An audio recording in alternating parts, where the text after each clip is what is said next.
Lion Hearted Podcast. What up? What up? You are now tuned into the Lionhearted Podcast where the feelings reside and only the strong survive. I'm your boy Maine, so let's get into it.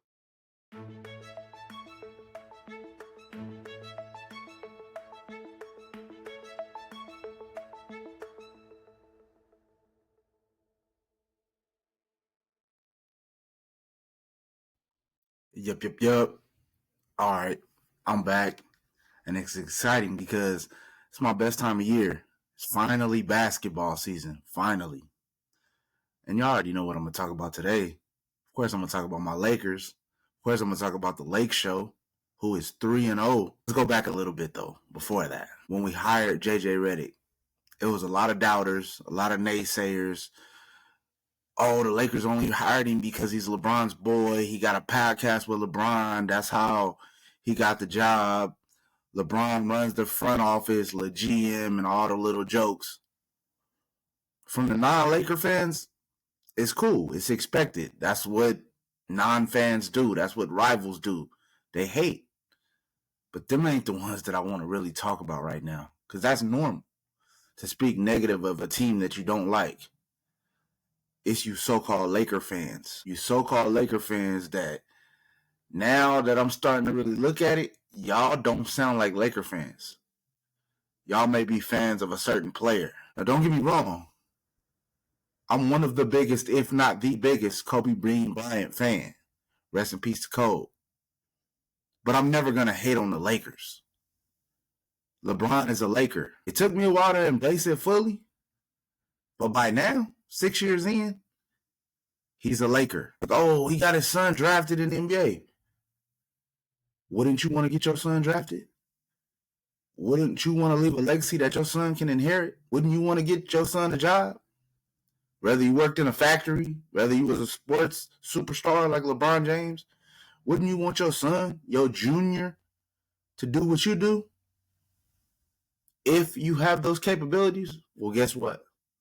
LeBron had those capabilities. We always heard for years. Oh, the Griffeys played together. That was so cool. It was so cool to see live. It was so cool to watch. Didn't never think we was going to see something like that again. Two things had to happen. Bron had a son young, 19, 20 years old, but he's been good enough to play 20 plus years in the NBA, and he's still one of the top 5 players. Maybe number 4, maybe number 5, but he's still top 5 at almost 40 years old. Why do we hate on that? Why do we hate on greatness? And it's a lot of our own people, too. Like, why? The great Jeannie Buss, queen of the Lake Show, she inherited the ownership from her daddy, from Dr. Buss. That's nepotism, too. But who cares? It's only wrong, it's only negative when it's Bron, Le GM, and all this. You hear all this. Yeah, that's a running joke. Yeah, it's funny. But it's like, now y'all sound bitter. And it's crazy because it's mostly grown men. You know, I always talked about, like, more so you hear the whole daddy issue thing when it comes to women. And this ain't to disrespect anyone, but I'm just using it as an example. We hear the whole daddy issue thing when it comes to women. So a lot of you dudes sounding like y'all got daddy issues. I mean, my father died when I was young, so he didn't get to see me play sports. But I remember him putting the ball in my hand at the park, putting me up to the rim, and able to lay the ball up, dunk the ball, whatever the case may be. That's a memory I hold on to. Now, this man get to play with his son? Regardless if he didn't score, I wish he would have. I wish when LeBron passed him the ball on the right wing, I wish he would have knocked down that 3. That would have just been the icing on the cake. From the moment he came in, JJ Reddick said, Bronny James is going to be a developmental, project. Oh, we could have gave that spot to somebody else. But who? Y'all so focused on hating on Bronny James that y'all dismissing the greatness that we've seen so far of Dalton Connect, who have come right in every game and made an impact, whether small, large. Right when he come in, he done made a shot. He done drove the basket. Compete on defense. This is our first-round pick. Bronny James is a 55th pick. You could have found a diamond in the rough. We ain't the Spurs. How many second-round picks Lakers then had that actually had an impact? Maybe Nick the Quick. But we all know he was never a second round talent. That was off the field issues that lowered his draft stock. Let's be honest. Maybe you're not old enough to remember. Maybe your basketball IQ ain't high enough. But go back and listen. Go back and look at what Nick did in college. And you tell me if he was a second round pick. And it's crazy because, and maybe, hindsight is 2020. We kind of go off of what we see a lot of the times. And I think about it because if you're new to the channel, welcome. Like, share, subscribe. But if you've been rocking with me since day one, you know a little bit of my story, and it's been ups, downs, all kind of things, right? Never went through what Bronny James went through. I never went through what DeMar Hamlin went through, but I went through something very similar to that. Only difference is we saw the DeMar Hamlin thing live on TV. So human nature, you see it, you're going to sympathize with it a little bit more. Everybody was like, we don't want to see that. This is sports. This is if we love football, we love basketball. These are sports, so we don't want to, we want people to compete, but we don't want to see nothing bad happen to anyone. I've never been one of those people. I don't pray for injuries. I don't play for downfalls because I played the game, so I don't play that game. We didn't see Bronny James, but the same thing that happened to Bronny James happened to DeMar Hamlin. But y'all tend to forget that because it's like, oh, he's only averaging this, that, and the third. The youngster suffered cardiac arrest at 18, 19 years old. If you don't know what cardiac arrest is by now, look it up. Forget basketball for a second. The fact that young man is still here, that needs to be praised. Y'all don't know how difficult that is. Not even just physically. It's a mental aspect to recovery. That's what I tell people all the time. I don't care what you see. I don't care what the shells show you. I don't care how strong a person is. And trust me, this is coming from me. If you ask anybody that know me, they'll tell you I'm one of the strongest people that they know, if not the strongest. But there's a mental aspect to it. You know what I'm saying? He's not even maybe a year removed, year and a half. So he did like maybe a half a year of college, not even a full year of college after what he went through. So let's give him time. Meanwhile, Westside Connection, DK, Connect 4, whatever we want to call him, he's doing his thing. That's right. Y'all not talking about, okay, we want to see Max Christie develop. We want to see Hood Shafino develop. We got other players that need development too. It ain't just Bronny James. But that's the story. See, I'm not going to get on YouTube and I'm not going to get on my podcast platform just for clicks and likes. I ain't never been that person. I've always been a truth teller. Let's tell the full story if we're going to really tell the story. There's a lot more to it than this is just LeBron's son. But when it comes from low basketball or low IQ people, low basketball, especially low basketball IQ people, it's like, are you really surprised? I'm not. I just know if it was me and if I had a son, especially if I had a son that was my junior, like, come on, man. Like, it just, like, come on, man. You, like, how could you not be proud of that? Get it? We get a little salty because maybe you can't do it. But, I mean, it happened. It was historic. And guess who was front row that made it even better? The Griffies. I want to see both of Primetime Sons get drafted into the NFL. It's dope that he coaches them in college. When they do that walk and they do, you know what I mean? He's a father. And that shit is cool. I'm like, damn, I ain't even get to have mine that long, and I don't have the daddy issues that some of y'all seem to got. And y'all had that experience, and y'all still come to this conclusion. Like, damn, how? It makes no sense. So think before you start posting on social media. Think before you say certain things. I'm like, that's crazy. I mean, forget about the Lakers for a second, just the moment. How can you not embrace that moment? I mean, I know what it is. I know y'all know what it is. The people that's on my side, the people that want to see Bronny succeed. When you hear that somebody wants that kid to fail and they're constantly like posting the low ball stats or whatever, I'm like, I'm rational to know. I heard the coach say, I heard Rob, the GM say, Rob Pelinka, he's going to develop. LeBron, his dad even agreed to it. Like, okay, yeah, he need work. But that's a lifetime dream fulfilled for both of them, for Bronny and Bron. And I'm here for it. But yeah, with that being said, next, I kind of want to transition a little bit because we're going to talk about the amazing job that JJ has been doing. Because sometimes you don't need a huge overhaul. And my brother can kind of attest to this because I've been talking, well, both my brothers, but My bro C White, I was trying to, like, we don't need to make that many moves, bro. It's probably the minimum moves that's gonna make us, because I believe in our roster. It's probably maybe one of them. It probably, I would say, is expendable, like D'Lo. Like, he gotta either step it up or step aside. That's the only one. But I'm not here to be like, oh, blow this team up already. I'm not one of those fair weather Laker fans. And he showed up against Sacramento, so shout out to D'Lo. The first 2 games was kind of rocky, so we're gonna need you to step it up. But it's just the right coach, a coach that actually played the game. And I know Darvin Ham was a player, but he was a player back in the day. He played in the 90s. He was in the Kobe, T-Mac, Vince, that era, the 2000s, the late 90s to the mid 2000s. It's not the same. You know what I mean? You got to get fresh new blood in there to coach the game and to coach the way it is nowadays. And JJ Reddick, he wasn't a great NBA player, but he was a very good NBA player who played for many, many years and was very effective as a starter in the NBA.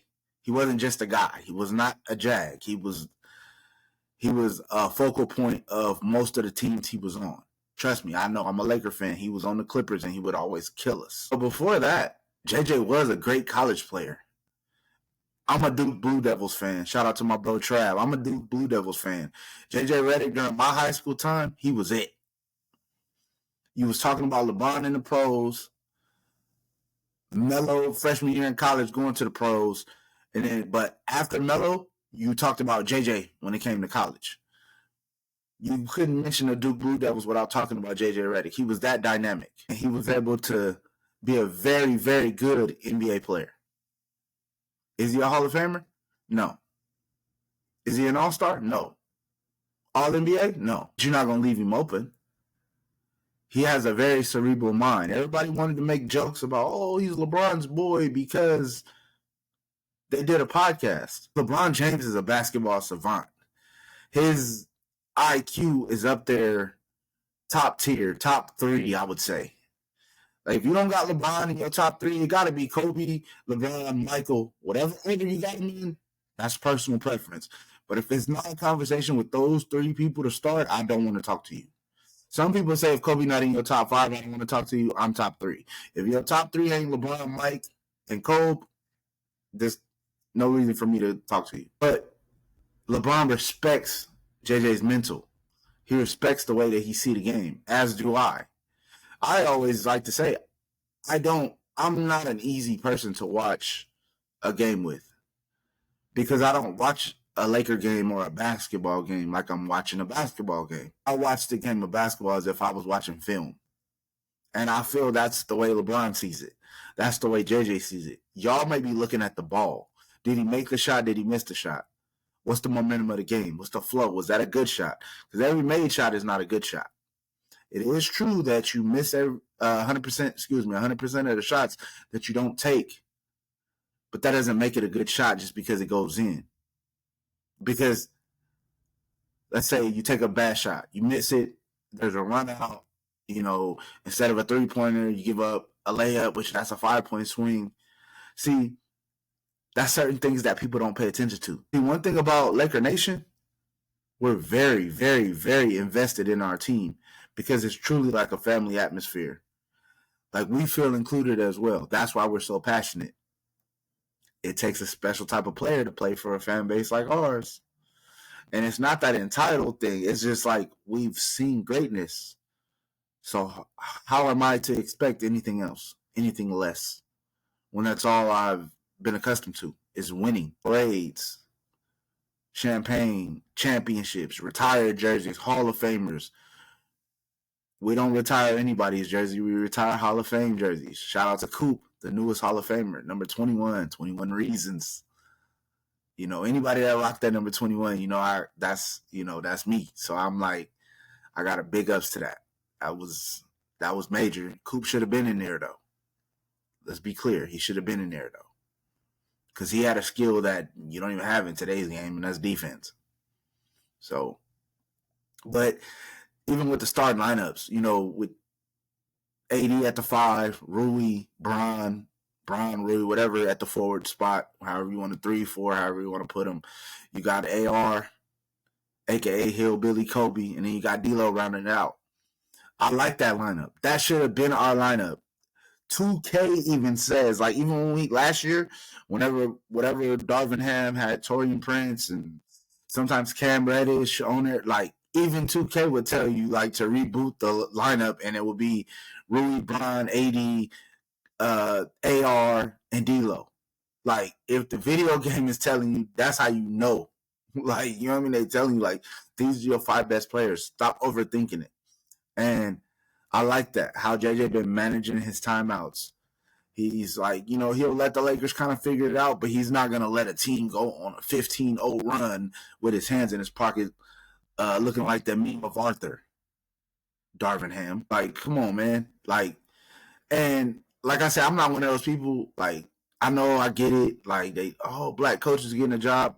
Listen, when it comes to strategicness, being strategic, I should say. I don't even know if strategicness is a word. Being more strategic, I don't care if you black, white, green, blue, purple, it don't matter. Do you know the game? Can you get the job done? Yes, is he a rookie coach? But at one point, so was Phil Jackson. At one point, so was Pat Riley. 2 of the greatest to ever do it. At one point, so was Greg Popovich. None of the coaches, that I named were Hall of Fame players, but they were players. So was JJ Reddick. So was JJ Reddick. He's not going to be able to tell LeBron what to do. Why not? LeBron was his co-host on the podcast. If you need, I love having JJ as a coach. I wish there was a way that they could still continue to do the podcast, even though, it's coach and player and you want to kind of keep that gap. But just me being a basketball junkie, being a basketball nut, like that was listening to their podcast was like, wow. Because they speak the language that I speak. They was talking about sets, out of bounds plays. And that's how I kind of look at the game. I don't look at the game as if like, oh, there's a ball, there's an orange ball, there's 5 players on each team, and you pass it to him, and he's more athletic, and he's running, and he's jumping, he's dunking, he's a shooter, he's this. I'm not only looking at the ball, I'm like, man, that player over in that far side corner, he can make a back cut, and that could be another option on the backside of the play. Like the dunker spot is wide open. Why he don't slide down and set the pick? See, I'm thinking all that in my head because as a player, was I the most athletic? No. Was I the best? No. But I could outthink a lot of people. If it wasn't for me, I mean, if it wasn't just for me, I could relay certain things to my teammates. Because sometimes, when you're dealing with a coach or whatever the case may be, you get tired of hearing that same voice, regardless. Even if the coach is cerebral and he mean well, sometimes it could fall on deaf ears. So just think about it. Like, there's AD, there's Rui, there's AR, who is now considered a vet. D'Lo is considered a vet. You know what I mean? There's people like, of course, LeBron is a basketball savant, and so is JJ Reddick. But like, think about Bronny for a second. He can soak up all the knowledge from his dad, but at the end of the day, that's still dad. So if AD, his uncle AD, can tell him, like, kind of relay the message that his dad trying to, because sometimes when it's your parents, you kind of tune them out a little bit. Let's be honest. So it's his teammate, and you want to stay professional, like, oh, it's my teammate, but that's never not his dad. So I kind of get that. That's kind of, it's newfound territory. But it hasn't gotten in the way so far. It's like they said that they were going to do the 5-game road trip coming up. That's going to be big for us as far as like collectiveness and bonding and everything. So that'll be a good test for JJ. As a head coach, first road trip coming up. And it's a 5-gamer, so it's pretty extensive. I think they said 5 and 11 days. So going to let Bronny experience that. It's helpful along, would have his dad be on the road with his dad and everything, learn the ins and outs and how the NBA works as a business. Even though this kid has been traveling pretty much his whole life, because like when you're one of them ones in basketball, whether it's high school, college, whatever, you done been on that plane, you done been to different cities, and like LeBron was saying, it's a good bond experience for them too, because they get to, make up for missed time. Think about it. Bron has been in the league for 20 years. LeBron James Jr., Bronny James, just turned 20. You can only imagine the things that Bron has missed out on, like making sure the family good, doing what he got to do, making sure his kids never have to live one single day like he did coming up. And that's usually the goal of us all. You get what I'm saying? Like once you find a passion for something, you become passionate about it. That's all you talk about. That's all you seem to do. And like, people that don't got no passion, or if it's not their passion, they don't understand it. They may get irritated by it. I don't mind it. I don't mind, of course I'm learning to kind of, because like I said, consistency is part of my goal. But at the same time, sometimes we all need a break. Sometimes we need a mental reset. Sometimes it's very important. So sometimes you need that break. But I'm never not working. I always tell people that, like, you can take a break, but you got to be working. You got to be striving until you get there. Until you're able to make money while you're sleeping, there's still work to be done, And so I can kind of understand that aspect too. When LeBron said that, like, I missed out on a lot, but now I'm like, our relationship is getting a lot better because I get to go to work and I get to work with my son, and he's a professional, and he's growing, and it's just to see his development. I mean, that's a dream, man, especially for a young black man that grew up with no father to be like the ultimate father. That's what, if you hate on LeBron as a basketball player, that's fine. That's a matter. That's subjectiveness. That's a matter of opinion. Him as a father, him off the court, him like just being a man, a stand-up person, you gotta salute that. And if you can't salute that, you got issues with yourself. That's just how I feel. It's like y'all doubted JJ Reddick. I noticed everybody cheering now. But like I said, I kept receipts. I know who was talking mess when it went down. This is the best when it's stuff like that. This is what I told my brother. I said this is the best course of action to take. When somebody asked me early on, what's your opinion of JJ Reddick? I don't know, man. He played the game, but let's see how it go. I mean, we wanted a change. We asked for a change. So all we can do is wait and see. The jury is still out. And there's nothing wrong with saying that. I've never been one to just jump on what's popular and what I've never been like that. If you can ask anybody that know me, I don't care. It could be the newest shoes, it could be the newest whatever. I'm always last to get them just for that simple reason. It ain't because I don't want them, or because it's not because I can't get them. It's because I don't want them because everybody got them. I've never been one to do what everybody else is doing. I've always walked to the beat of my own drum, and I've always embraced being different. I never wanted to be the same. Once I embraced being, God made me who I am. God made me different. Guys, it's fine. Once I was able to embrace that, and a lot of times when you're able to embrace that, because people can't, your aura can rub people the wrong way. I've said that in a few episodes now, and I truly believe that. And, greatness makes the incapable uncomfortable. I always remind my brother that all the time. A lot of these basketball coaches, football coaches, they don't got the impact you got. They don't got the aura you got. Greatness makes the incapable uncomfortable. When nothing is left for them to do but talk the talk, but they can't walk the walk. You know what I mean? And so far, JJ is walking that walk. Y'all was talking, but everybody quiet. I'm going to tell you, even though it's football season, the Lakers is making it real healthy mentally for a lot of y'all, because your football team is letting y'all down. So you got the Lakers to fall back on. So far, so good. We got to keep it going. We got a tough test tonight, Monday night in Phoenix. We beat Phoenix the other day at Staples. I think it was our second game. Yeah, second game. I mean, they have made that big run. They're going to be at home now. So they really, they're role players. When you're at home, your role players look like stars. Katie, Brad, Bill, D-Book, they're going to be who they are. We just can't let Joe Schmo get the limelight of the night. We gotta be ready for that, and I believe JJ gonna have. That's one thing. I'm never gonna be worried that this team is not prepared. I like the fact that we got down against Phoenix. I like our games have been close. Because think about it. If you're just running through teams and you're just blowing out teams, what are you really learning? What adversity are you going through? Because then when you finally hit adversity, you gotta keep that mindset. You gotta keep that one and done mindset. Even though it's like, oh, it's still 81 games left, it's 82 games left, or it's 80, 79, or whatever the case may be.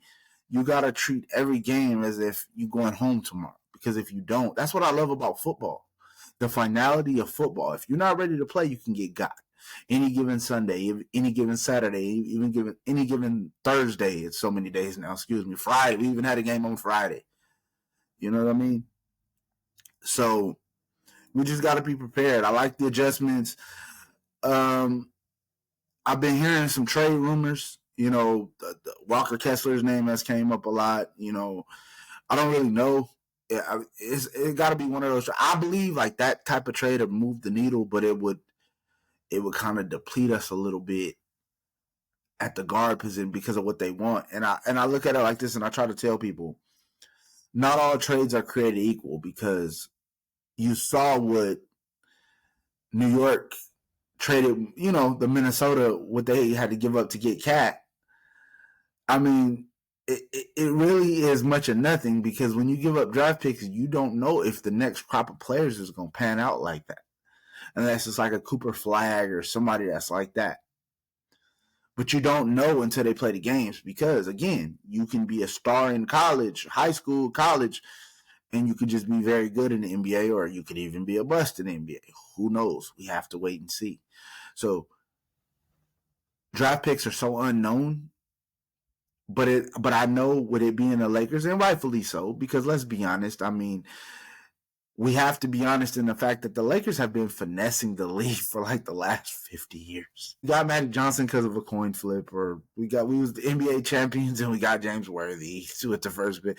I mean, we got Shaq away from Orlando. We traded Vlade for Kobe. We traded Kwame for Powell. It's just, the only thing that really kind of downed us was, Drew wasn't able to stay healthy. We got him, top 10 pick, number 10 out of high school. That was supposed to be our next high school phenom. He won 2 championships, but other than that, it just didn't pan out. But we've always been able to. We had Kobe Bryant, we got Dwight Howard. We got a trade for Dwight Howard. When Dwight Howard that was Orlando Dwight Howard. Regardless of how you think about Dwight Howard now, Dwight Howard back then, as a Laker, we like, oh, this is our new Shaq and Kobe. Along with that, you know what I mean? Then it was like, oh, dang, the Lakers can get Chris Paul, Kobe Bryant, and Dwight Howard in 2012, 2013. Like, whoa, we thought we was going to get the Lakers versus the Heat for like 6 straight finals. And then, the whole thing with the league stepped in, stopped us. But again, even that, like, it's like, dang, that's messed up. But I'm like, can you really be surprised? We didn't came out on the positive end on some of these blockbuster deals, a lot of these blockbuster deals. And now it was just our turn to feel what everybody else been feeling, and then we get LeBron James and we get Anthony Davis. And if you look at it, since we won the championship, regardless if you want to call it a bubble championship or not, we won that trade. B.I. is one of my favorite players. I hated to see him go. Wish somehow he could come back to the Lakers. Maybe after Bron's gone. B.I., there's always a home for you, bro. But I'm happy we got AD. We got a championship. We got LeBron. And now, hopefully, we got the roster. Shout out to Rob Pelinka. Everybody's like, Rob Pelinka, even in the offseason, Rob Pelinka hasn't done nothing. He can't do nothing. If I offer you $40 million, if you don't take it, what can I do? You don't want it. They say we offered Klay Thompson more money. He went down to Texas, and he doing great. And he not paying no state income tax. That's important. You got to remember, he was in Golden State all those years. That still is Cali. It's Northern Cali, but it still is Cali. It's the same tax breaks. It's the same tax percentage and all them things. So I get it. I get it. And then, too, there's pressure that comes with joining the Lakers. That's why we're like, oh, nobody wants to go to the Lakers. Yeah, it's only a few people that can handle it. Look at the personalities that I named: Kobe, Magic, Shaq, Powell. And we was tough on Powell when Powell first got here. After that first year when we lost to Boston, we was tough on Powell. Kobe was tough on Powell. You've heard it from former players, former teammates.